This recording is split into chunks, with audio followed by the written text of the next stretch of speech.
Hello everyone, मैं हूं लोकेंद्र सिंह और आज हम देखेंगे एनसीईआरटी हिस्ट्री क्लास 8th का chapter 6 weavers iron smelters and factory owners. ये उसका पार्ट 2 है, डेक्लाइन ऑफ इंडियन टेक्सटाइल।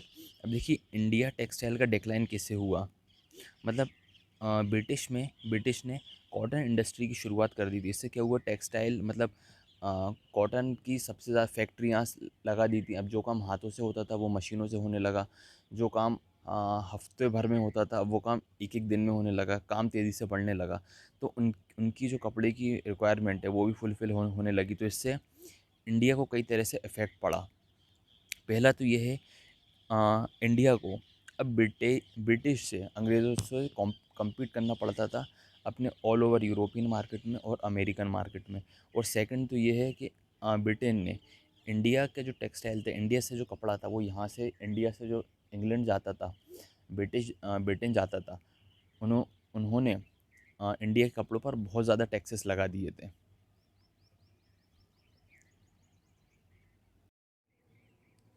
अब 19th सेंचुरी की बिगनिंग में, मतलब 19th सेंचुरी की स्टार्ट में ही इंग्लिश ने, मतलब अंग्रेज़ों ने जब कॉटन इंडस्ट्री की शुरुआत की, कॉटन रिवॉल्यूशन लाया एक प्रकार से, तो वो उसमें सक्सेसफुल रहे। इंडिया को इंटरनेशनल मार्केट से बाहर करने में, मतलब अफ्रीका से बाहर कर दिया, अमेरिका से बाहर दिया, ऑल ओवर यूरोप से बाहर कर दिया। इसका मतलब ये हुआ कि इंडिया से जो कपड़ा जाता था, अब इंडिया की जो डिमांड थी, अब ब्रिटेन की कपड़े की ज़्यादा डिमांड होने लगी। और थाउजेंड्स ऑफ वीवर्स, मतलब हज़ारों बुनकर जो थे इंडिया के, वो अब अनएम्प्लॉयड हो गए। मतलब उनका जो काम था, अब डिमांड होगी तभी तो व्यक्ति बुनकर अपना काम करेंगे। डिमांड ही ख़त्म हो गई थी। जो सबसे ज़्यादा ख़राब इम्पैक्ट पड़ा था वो बंगाल के वीवर्स पर पड़ा था। जो बंगाल के बुनकर थे उनकी कंडीशन और ज़्यादा ख़राब हो गई थी। अंग्रेज़ों ने, मतलब यूरोपियन जितनी भी कंट्री थी, उन्होंने इंडिया का सामान ख़रीदना बंद कर दिया था। और जो एजेंट थे, जो भी एजेंट होते थे अंग्रेज़ों के, वो क्या करते थे, पहले कुछ एडवांस दे दिया करते थे कि ये लो भैया, एडवांस लो और हमारे लिए कपड़ा बना देना, या जो भी उनके रिक्वायरमेंट के हिसाब से बनवाया करते थे। तो उन एजेंट ने भी एडवांस देना बंद कर दिया, कपड़ा ख़रीदना बंद कर दिया। तो जो व्यूवर्स थे, डिस्ट्रेस थे, उन्होंने सरकार से भी मदद मांगी कि उन्होंने, मतलब सरकार के पास भी गए हेल्प के लिए।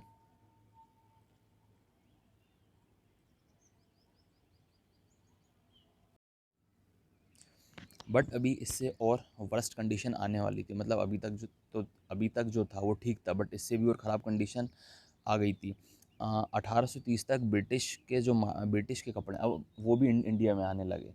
चलो भैया, इंटरनेशनल लेवल पे तो मतलब इंडिया के कपड़े लोगों ने खरीदने बंद कर दिए, ब्रिटेन के खरीद रहे हैं।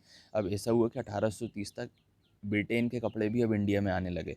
और 1880 तक ऐसी हालत हो गई थी कि इंडियन जो कपड़ा पहनते थे उसका टू थार्ड ब्रिटेन का ही होता था।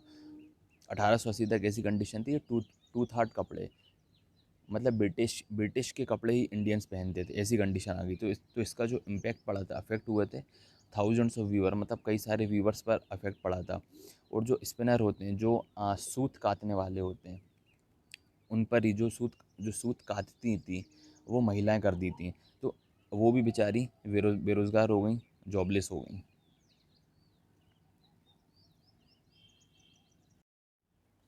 देखिए, हैंडलूम्स का जो काम है वो पूरी तरीके से इंडिया में ख़त्म नहीं हुआ था। मतलब जो एक बारीक सिलाई कढ़ाई होती है जिसको हाथों से ही किया जाता था, वो मतलब मशीनों से पॉसिबल नहीं था। तो इससे कुछ लोगों का रोज़ी रोटी चल रही थी। मतलब इससे ये मशीन से कर ही नहीं सकते थे। जो बॉर्डर होती साड़ी की, क्लॉथ की, किसी भी कपड़े की जो बॉर्डर होती, बारीक सिलाई कढ़ाई होती, वो मशीनों से इम्पॉसिबल थी। जो और जो जिनकी डिमांड अमीरों में, जो अमीर लोग थे उनमें तो थी, साथ ही मिडिल क्लास लोगों में थी। और जो जिस क्वालिटी का, मतलब जिस टेक्सचर का जो ब्रिटेन प्रोड्यूस करती थी वो अलग था, और जो इंडिया में यूज़ होता था वो अलग था, जिसे गरीब लोग ज़्यादा पहना करते थे।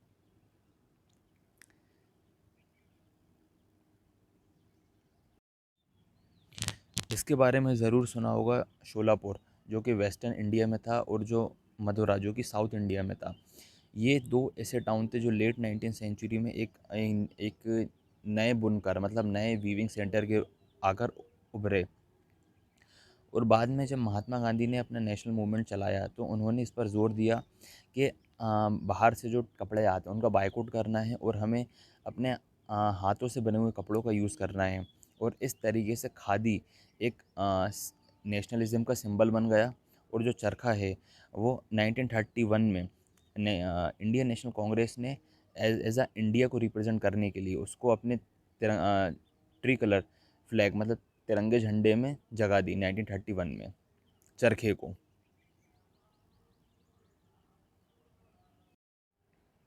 अब उनका क्या हुआ मतलब जिनकी रोजी रोटी चली गई थी, जो वीवर थे, वीवर मतलब बुनकर होता है, स्पाइनर थे जो सूत कातने वाले होते थे, और स्पाइनर ज़्यादातर महिलाएं होती थी। तो अब उनकी जीविका कैसे चल रही थी, वो अपना भैया मतलब रोजी रोटी कैसे चला रहे थे। तो कई सारे वीवर हैं वो एग्रीकल्चर लेबर बन गए, मतलब मजदूरी करने लगे।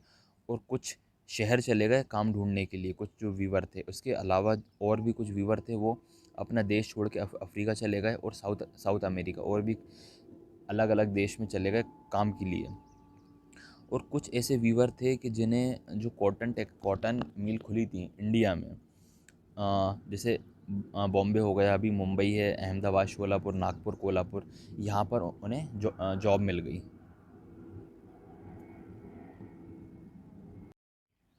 कॉटन मिल्स कम अप, मतलब अब कॉटन मिल्स जो मिल होती है, इंडस्ट्री होती है, उनकी शुरुआत हुई।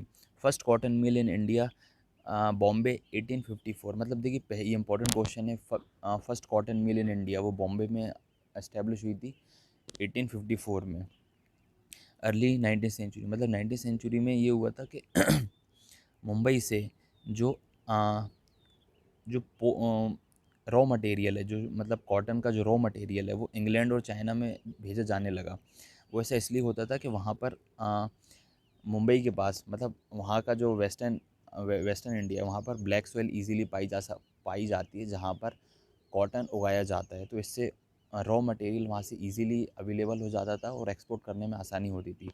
और और इसीलिए उन्हें हेल्प भी होती थी, रॉ मटेरियल ईजीली अवेलेबल हो जाता था।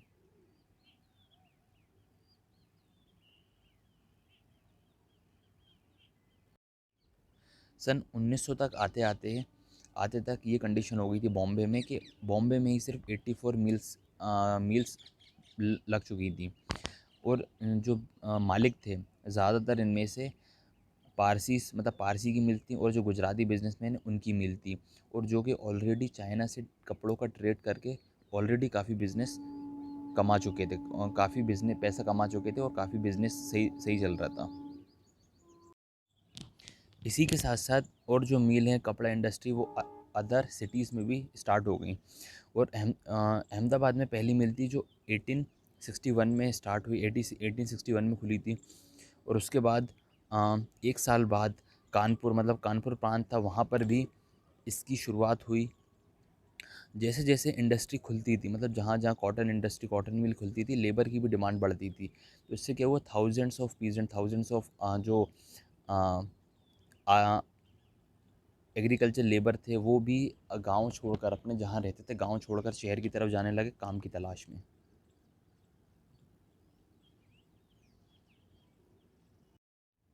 देखिए जब कॉटन मिल्स की शुरुआत हुई थी तो इंडिया को फर्स्ट डिकेड में, मतलब पहले दशक में कई सारी प्रॉब्लम फेस करनी पड़ी थी। वो प्रॉब्लम ये थी कि जो ब्रिटेन से जो चीप टेक्सटाइल आता था, कपड़ा टेक्सटाइल आता था, कपड़े आते थे, उनसे कम्पीट करना करना पड़ता था। और ज़्यादातर कंट्रियों ने अपने इंडस्ट्रियलाइजेशन, मतलब अपने देश के कपड़े को को बढ़ावा देने के लिए बाहर से जो सामान आता था उस पर काफ़ी टैक्सेस लगा दिए थे। इससे क्या होता था, जो नए नए फैक्ट्री ओनर हैं, जिन्होंने नई नई शुरुआत की है, छोटे स्तर पर कपड़ा बना रहे हैं, तो उनको काफ़ी ईजी पड़ता था।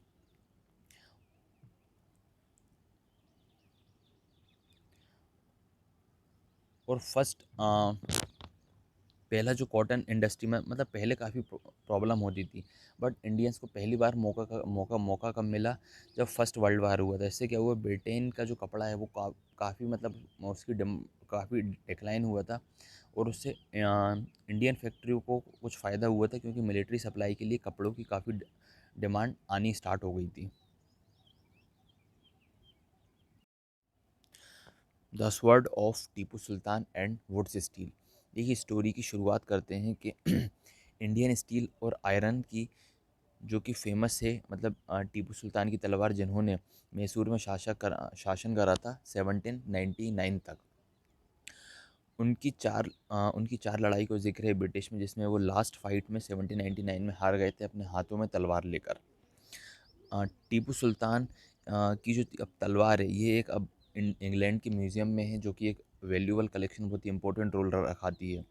लेकिन ये तलवार इतनी इम्पोर्टेंट क्यों है?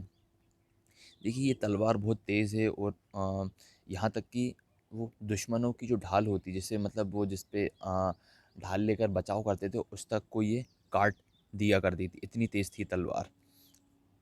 ये बनती कैसी थी? ये बनती थी एक हाई कार्बन स्टील का, एक हाई कार्बन स्टील, एक एक प्रकार का स्टील होता है जो साउथ में पाया जाता है, जिसे वुड्स नाम से जाना जाता है, जो कि ज़्यादातर ऑल ओवर साउथ में पाया जाता है। ये उससे ही बहुत तेज़ और शार्प क्वालिटी तेज़ और शार्प बनता है, जिससे इसकी क्वालिटी जो है बहुत इन्हांस करती है।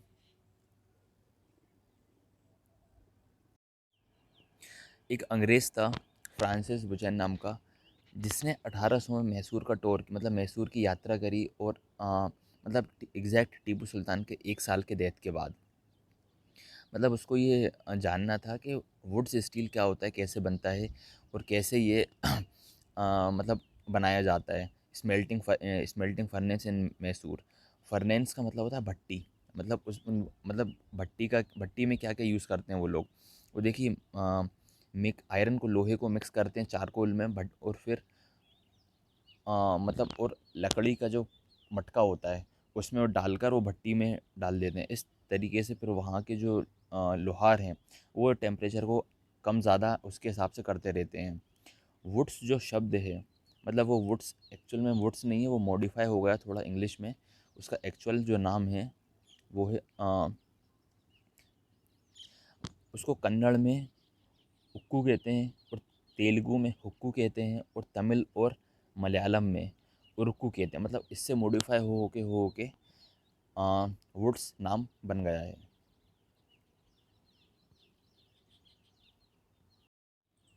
देखिए इंडिया का जो वुड्स स्टील है, वो यूरोप के साइंटिस्ट को बड़ा बहुत फैसिनेटिंग लगता था, मतलब उनको अपनी ओर अट्रैक्ट करता था कि उसमें क्या है।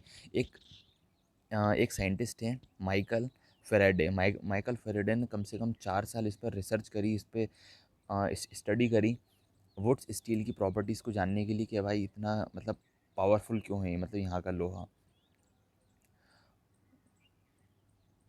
वुड्स स्टील जो है वो मिड 19 सेंचुरी में ऑल ओवर इंडिया से धीरे धीरे समाप्त हो चुका था। वो ऐसा क्यों हुआ था? क्योंकि जब ब्रिटिश ने ऑल ओवर इंडिया में अपना कब्ज़ा कर लिया था, तो जो यहाँ के लोग बाग हैं, यहाँ के जो आयरन स्मेल्टर हैं और लोहार हैं, उनके अब उनके काम की जगह अब जो भी हथियार वगैरह हैं वो इंग्लैंड से आने स्टार्ट हो गए थे, तो फिर यहाँ का काम धीरे धीरे ख़त्म हो गया।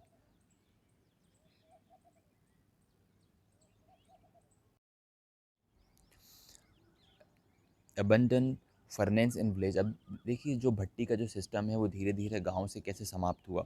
देखिए प्रोडक्शन ऑफ वुड्स को ज़रूरत होती है हाईली स्पेशलिस्ट और टेक्निक की आयरन को बनाने के लिए।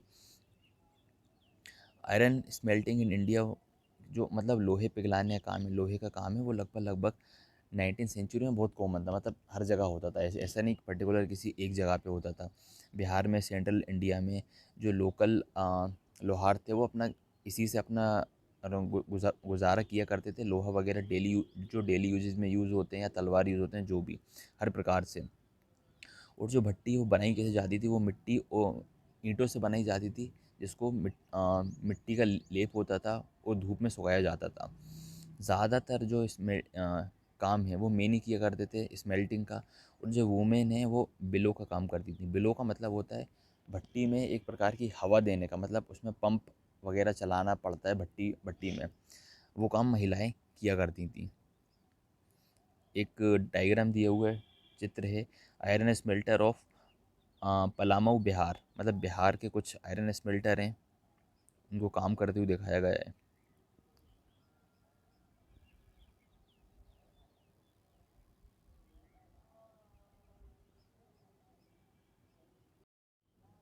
लेट 19th सेंचुरी तक जो मतलब क्राफ्ट पर्सन है, आयरन स्मेल्टर है, लोहार हैं, वो धीरे धीरे डिक्लाइन हो गए, मतलब उनका धीरे धीरे काम समाप्त हो गया। उनकी जो ज़्यादातर गाँवों में जो उनकी भट्टियाँ हैं, मतलब वो अब उनकी काम मतलब भट्टियाँ चालू नहीं होती थी, मतलब काम पूरा ख़त्म हो चुका था उनका। तो इसके पीछे रीज़न क्या था, क्या कारण था? इसका एक रीज़न तो है फॉरेस्ट लॉ, जिसके बारे में हम ऑलरेडी चैप्टर फोर में पढ़ चुके हैं। और जो अंग्रेज़ लोग हैं, उन्होंने फॉरेस्ट लॉ लगा दिया था, जिससे कोई भी आम व्यक्ति जंगलों में नहीं घूम सकता था, लकड़ी नहीं काट सकता था। तो ऐसे में जो आयरन स्मेल्टर्स है, अपनी भट्टी के लिए लकड़ी और चारकोल कहाँ से लाते? इसके बावजूद भी बैन लगा दिया था अंग्रेज़ों ने, जंगलों में कोई व्यक्ति वहाँ से लकड़ी नहीं काटेगा। बट फिर भी वो कभी कभी सीक्रेटली चोरी चुपके से लकड़ी ले आया करते थे, काम कर लिया करते थे। बट ये एक टेम्परेरी सॉल्यूशन था, ऐसे कब तक करते, मतलब ये शॉर्ट टर्म के लिए था, बट ये लॉन्ग टर्म सॉल्यूशन नहीं है। तो कई सारे जो क्राफ्ट पर्सन हैं, लोहार हैं, उन्होंने अपना काम छोड़ दिया लोहार का, और दूसरी मतलब दूसरी नौकरी पेशे के लिए कहीं और चले गए। मतलब उन्होंने अपने काम काम ही छोड़ दिया सीधा direct.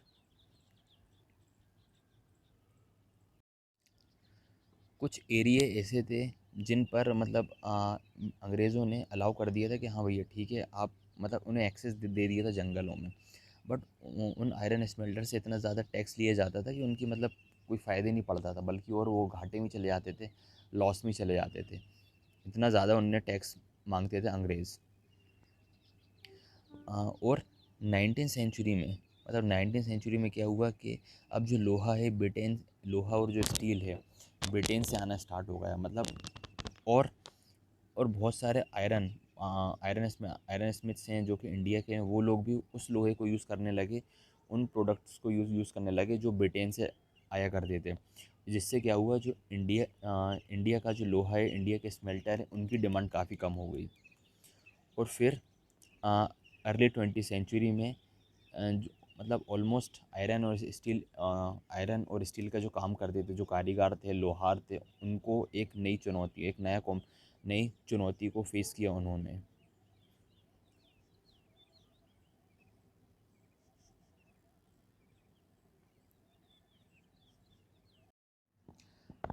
Iron and steel factories come up in India, मतलब आयरन और स्टील इंडस्ट्री की शुरुआत हुई इंडिया में 1904, मतलब 1904 की बात है। अप्रैल के महीने में चार्ल्स वेल्ड, जो कि अमेरिकन जियोलॉजिस्ट हैं, और दोराब जी टाटा, जो कि बड़े लड़के हैं जमशेद जी टाटा के, वो छत्तीसगढ़ में ट्रैवलिंग कर रहे थे। मतलब वो ढूंढने के लिए आयरन ओर्स की कहीं कोई जगह मिल जाए, मतलब ताकि वो आयरन ओर्स के लिए मतलब इंडस्ट्री प्लांट खड़ा कर पाएँ इंडिया में।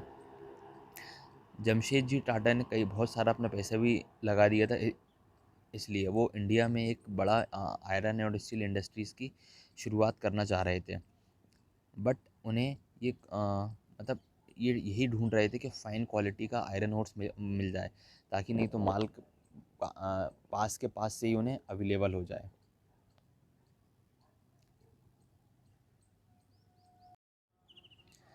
एक दिन क्या हुआ, जंगलों में कई मतलब घूमने के बाद वेल्ड और दोराब जी को कई टाइम जंगलों में घूम घूम रहे थे आयरन ओर के लिए। फिर एक स्मॉल गांव में पहुंचे, जहां पर उन्होंने कुछ आदमियों और कुछ औरतों को देखा, वो अपने बास्केट में, मतलब जो टोकरी थी, उसमें आयरन ओर्स लेके जा रहे थे। तो उन्होंने मतलब वो जो लोग थे वो अगरिया थे, अगरिया समुदाय के लोग थे। उन्होंने जब उनसे पूछा कि ये कहाँ से लाए हो, तो उन्होंने एक पहाड़ की तरफ इशारा करते हुए बता दिए जगह। फिर उसके बाद वेल्ड और दोराबजी जब उस पहाड़ पर पहुँचे, तो उन्होंने वहाँ देखा कि यार ये वही जगह है जो जिसे हम मतलब जिसके लिए इतना मेहनत कर रहे हैं, जिसके लिए इतनी इतनी तलाश कर रहे हैं, आयरन ओर्स। और वेल्ड ने ये बोल दिया कि रजारा हिल्स जो है one of the finest ores in the world, मतलब रजारा हिल्स के पास फाइनेस्ट ओर है, मतलब पूरे दुनिया में।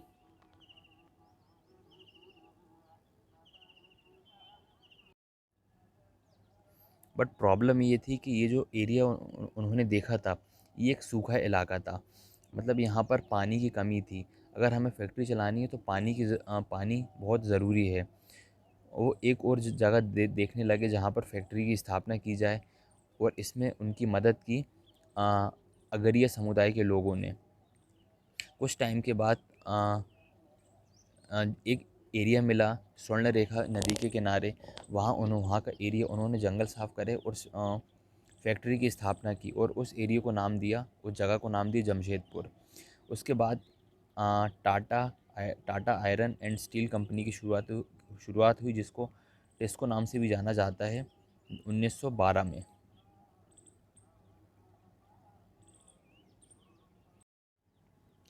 आयरन और स्टील की जो इंडस्ट्री उसकी शुरुआत होना इंडिया में काफ़ी ज़्यादा ज़रूरी थी उस टाइम पर।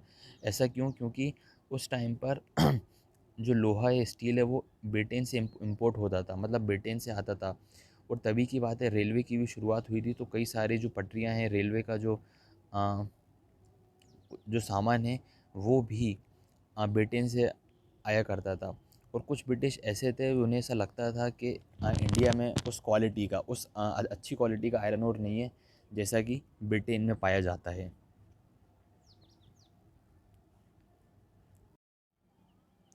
जब टिस्को की स्थापना हुई थी तो तब सिचुएशन थोड़ी सी बदल गई, क्योंकि 1914 में फर्स्ट वर्ल्ड वार हो चुका था। फर्स्ट वर्ल्ड वार की शुरुआत हो चुकी थी और आयरन और जो स्टील है जो ब्रिटेन से आया करता था, अब उन्होंने क्या करा, इंडिया ना लाते हुए उन्होंने मतलब वार में झोंक दिया, मतलब वार की जो रिक्वायरमेंट थी लोहे की वो वार में लगा दी। और इससे क्या हुआ, ब्रिटिश का जो आयरन है वो यहाँ मतलब फिर इंडिया में कमी आने लगी। और इंडिया इसको जो है मतलब इंडियन रेलवे को भी अपना सप्लाई करने लगा, व्हील सप्लाई करने लगा। और कई सालों तक ये अगर युद्ध चला तो टिस्को ने शेल बनाए, कैरिज बनाए, व्हील बनाए और वार में बहुत सारे इक्विपमेंट्स भी बनाए। और 1919 तक मतलब 1990 तक ऐसी कंडीशन आ गई थी, टिस्को ही मतलब गवर्नमेंट को मतलब टिस्को जो लोहा बनाता था, जो भी उसका आयरन और स्टील का काम होता था, 90% तो उसको सरकार ही उसको खरीद लिया करती थी डायरेक्ट टिस्को से। और कुछ टाइम के बाद टिस्को जो है एक बिगेस्ट इंडस्ट्री बन गया ब्रिटिश एम्पायर के टाइम पे।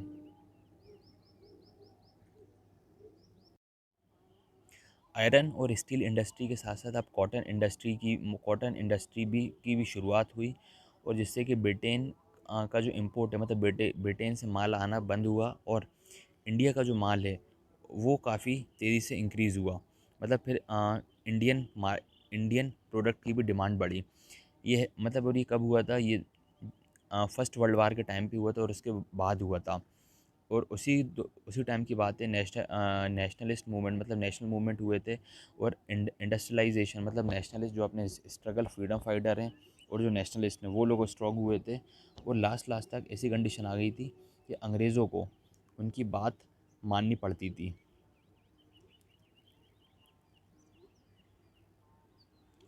अभी चैप्टर कंप्लीट होता है।